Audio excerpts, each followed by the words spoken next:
Hello students, this is Prateek, your economics and business studies teacher. Today I will be briefing you about class 12th economics syllabus and we will be starting with macroeconomics in it. हमारा जो class 12th का economics का syllabus है वो तीन part में divided है. एक है इंडियन इकोनॉमिक डेवलपमेंट, दूसरा है मैक्रो इकोनॉमिक्स और तीसरा है हमारा practical. Indian economic development 40 marks का है, प्रैक्टिकल 20 मार्क्स का है और हमारा मैक्रो इकोनॉमिक्स 40 मार्क्स का है. पहले हम लोग स्टार्ट करते हैं सिलेबस के साथ मैक्रो इकोनॉमिक्स के. जो मैक्रो इकोनॉमिक्स का सिलेबस है वो 5 यूनिट्स में डिवाइडेड है.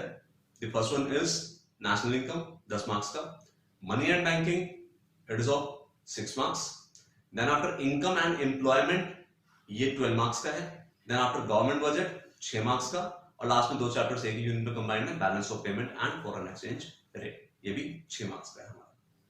आज हम लोग स्टार्ट करेंगे गवर्नमेंट बजट के साथ. सबसे पहले बजट मतलब क्या होता है? बजट का मतलब होता है, बजट के हमेशा दो पार्ट होते हैं, एक होता है रिसिट और एक होता है expenditure.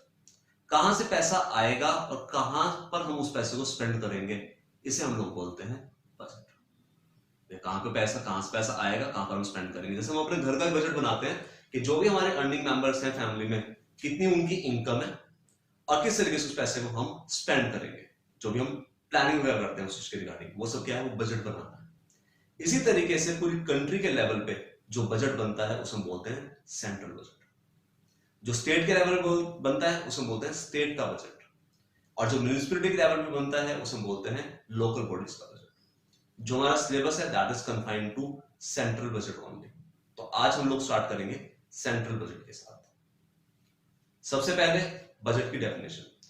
It is the estimated receipts and expenditure on the part of the government for the upcoming financial year.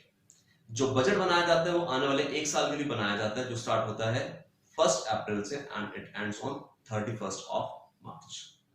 Parliament वगैरह में जो सा है इसे हमारे को पास करवाना होता है, हमारे सिलेबस का पार्ट नहीं है.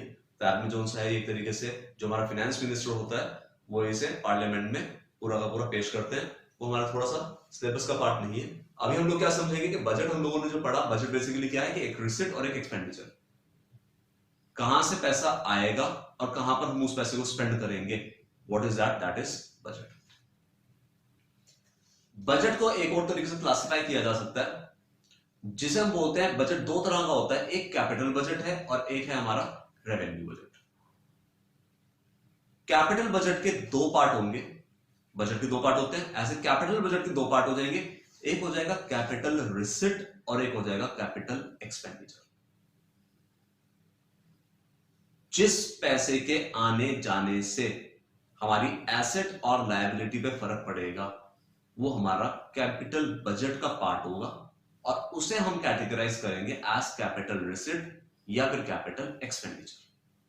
तो पहला पार्ट हम लोग स्टार्ट करते हैं कैपिटल रिसिट. पैसा आ रहा है गवर्नमेंट के पास, लेकिन इस पैसे के आने से या तो गवर्नमेंट की एसेट कम हो रही है या लायबिलिटी बढ़ रही है. एसेट कम होना या लायबिलिटी बढ़ना दोनों ही गवर्नमेंट के लिए अच्छा नहीं है. तो एक बात हम ये बोल सकते हैं यार, इस पैसे के आने से एसेट गवर्नमेंट को बहुत ज्यादा फायदा नहीं है.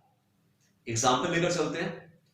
एसेट गवर्नमेंट की कम होना, गवर्नमेंट ने डिसइन्वेस्टमेंट किया, प्राइवेट सेक्टर वालों को अपने जो उनसे कोई भी प्रॉपर्टी, कोई भी अपनी एसेट सेल आउट कर दी, पैसा आया इसलिए वो रिसिट है. उस पैसे के आने पर गवर्नमेंट की एसेट कम हो गई इसलिए वो क्या हो गया, वो कैपिटल रिसिट हो गया. दूसरा एग्जांपल, पैसा आने पर अगर गवर्नमेंट की लायबिलिटी बढ़ जाएगी तो वो भी क्या है, वो भी कैपिटल रिसिट है. इन टॉपिक्स को मैं बार बार रिवाइज करना पड़ेगा जिससे कंफ्यूजन क्रिएट ना हो. कैपिटल रिसिट, गवर्नमेंट की लायबिलिटी बढ़ गई, गवर्नमेंट ने world bank, international monetary fund, किसी भी ऑर्गेनाइजेशन से कोई भी पैसा उधार लिया, पैसा आया तो क्या है, रिसिट है. लेकिन इस पैसे के आने से गवर्नमेंट की लायबिलिटी बढ़ गई है. अब गवर्नमेंट को क्या करना पड़ेगा, ये पैसा वापस करना पड़ेगा. तो क्या हुआ, पैसा आया लेकिन लायबिलिटी बढ़ गई. जब एसेट बेची थी तो क्या हुआ, एसेट कम हो गई.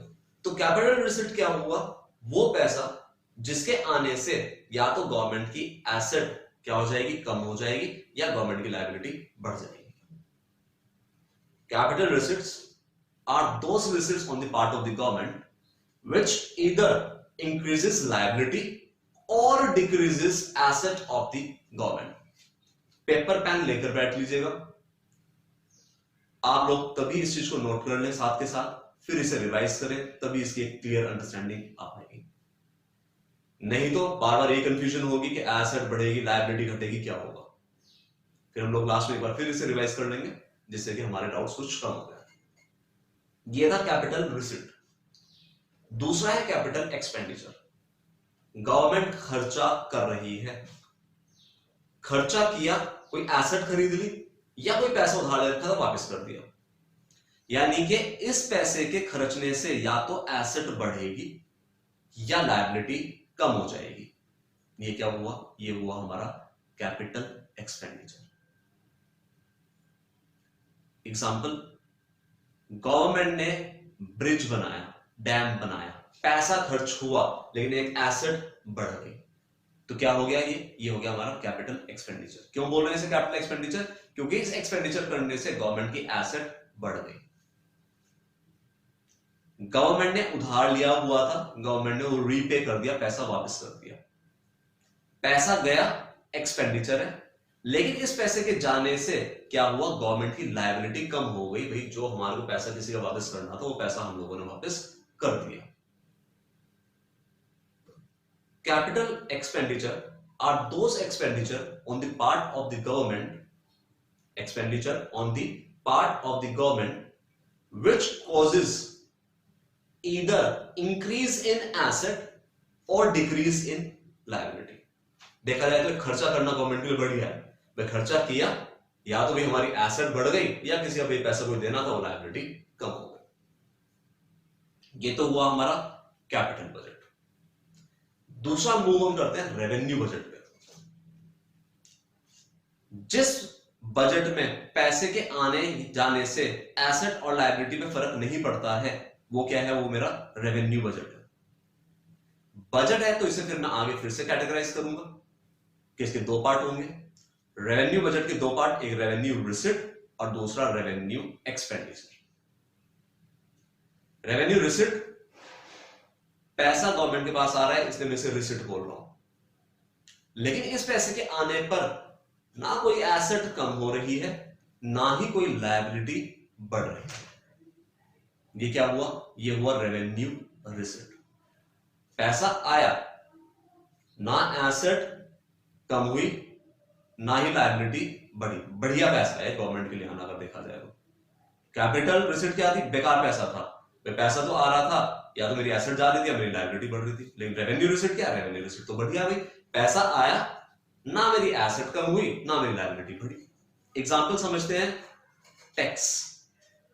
अगर आप पे कोई टैक्स इंपोज कर दिया गया, आपने गवर्नमेंट को इनकम टैक्स दिया, गवर्नमेंट के ऊपर कोई लायबिलिटी नहीं बढ़ती है कि गवर्नमेंट उसके बदले में आपके लिए कुछ आपको डायरेक्ट बेनिफिट देगी ही देगी या वो पैसा वापस करेगी ही करेगी, ना ही गवर्नमेंट की एसेट कम होती है।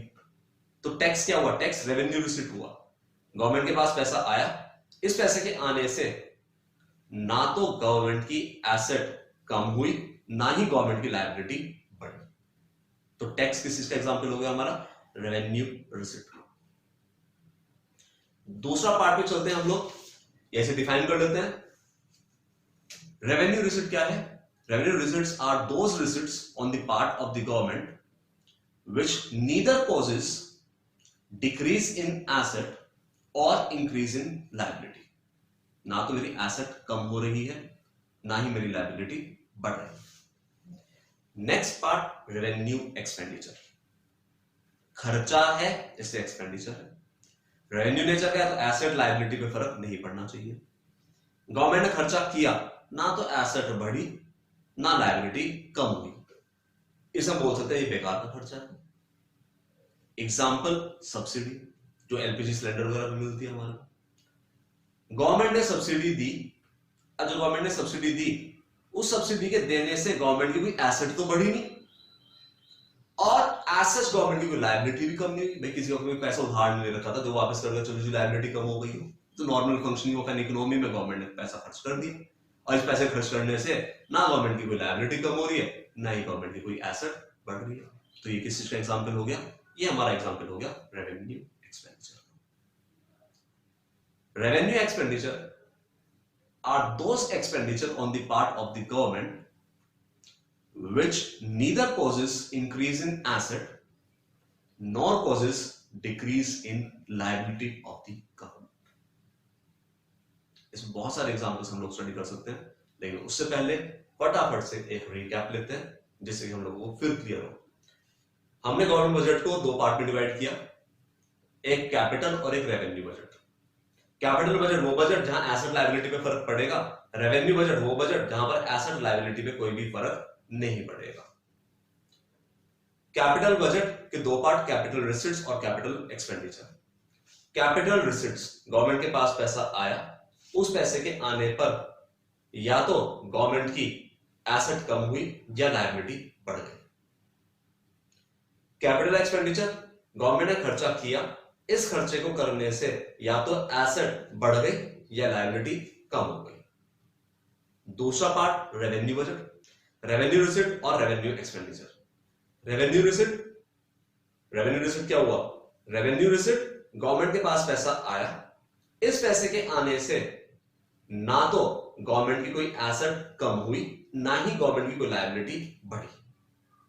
रेवेन्यू एक्सपेंडिचर, पैसा गया, इस पैसे के जाने से ना तो गवर्नमेंट की कोई एसेट बढ़ी ना ही कोई लायबिलिटी कम हुई।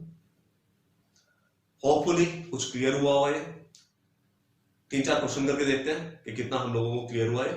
थोड़ा सा कंफ्यूजन क्रिएट होंगी। Let's say where will be subsidies will be placed.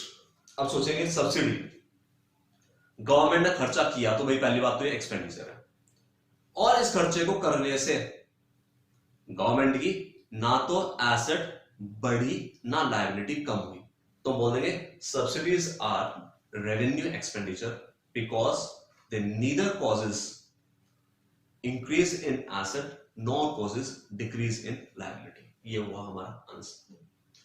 दूसरा एग्जांपल, कॉर्पोरेशन टैक्स कहां पर आएगा जी? गवर्नमेंट के पास पैसा आया तो रिसिट है जी, ये वाली बात तो समझ में आ गई। अब रिसिट है, पैसा आया है, लेकिन इस पैसे के आने पर ना तो गवर्नमेंट की एसेट कम हुई और ना ही गवर्नमेंट की लायबिलिटी बढ़ी, तो ये क्या हो गया? ये हो गया हमारा रेवेन्यू रिसिट। हम बोलेंगे corporation tax is a revenue receipt because it neither causes decrease in asset nor causes increase in liability. आज की वीडियो में इतना ही।